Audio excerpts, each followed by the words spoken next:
6 जुलाई 2025 रविवार के दिन आ रही है आषाढ़ मास के शुक्ल पक्ष की देवशयनी एकादशी।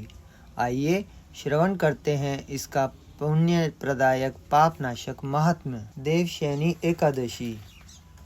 युधिष्ठिर ने पूछा, भगवान, आषाढ़ के शुक्ल पक्ष में कौन सी एकादशी होती है? उसका नाम और विधि क्या है? यह बतलाने की कृपा करें। भगवान श्री कृष्ण बोले, राजन, आषाढ़ शुक्ल पक्ष की एकादशी का नाम शयनी है। मैं उसका वर्णन करता हूँ।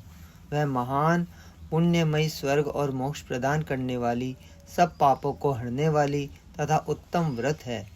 आषाढ़ शुक्ल पक्ष में शयनी एकादशी के दिन जिन्होंने कमल पुष्प से कमल लोचन भगवान विष्णु का पूजन तथा एकादशी का उत्तम व्रत कर लिया है, उन्होंने तीनों लोकों और तीनों सनातन देवताओं का पूजन कर लिया।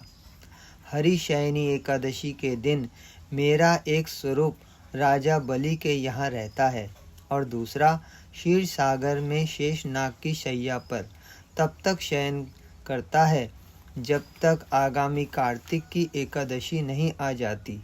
अतः आषाढ़ शुक्ल पक्ष की एकादशी से लेकर कार्तिक शुक्ल एकादशी तक मनुष्य को भली भांति धर्म का आचरण करना चाहिए।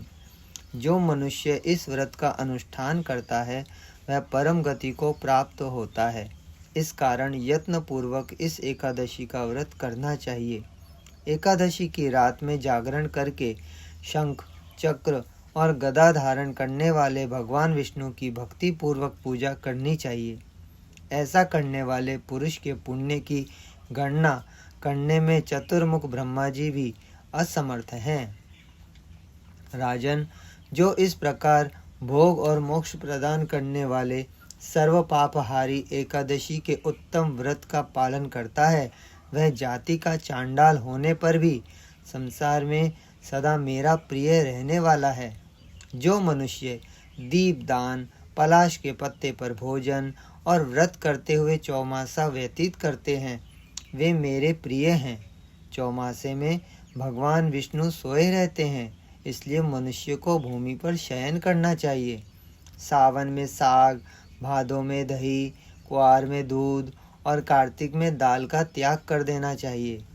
जो चौमासे में ब्रह्मचर्य का पालन करता है वह परम गति को प्राप्त होता है।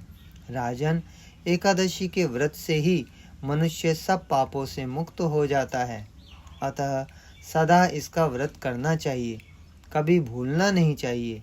शयनी और बोधिनी के बीच में जो कृष्ण पक्ष की एकादशियां होती हैं, गृहस्थ के लिए वे ही व्रत कर रखने योग्य हैं। अन्य मासों की कृष्ण पक्षीय एकादशी गृहस्थ के रखने योग्य नहीं होती। शुक्ल पक्ष की सभी एकादशी करनी चाहिए।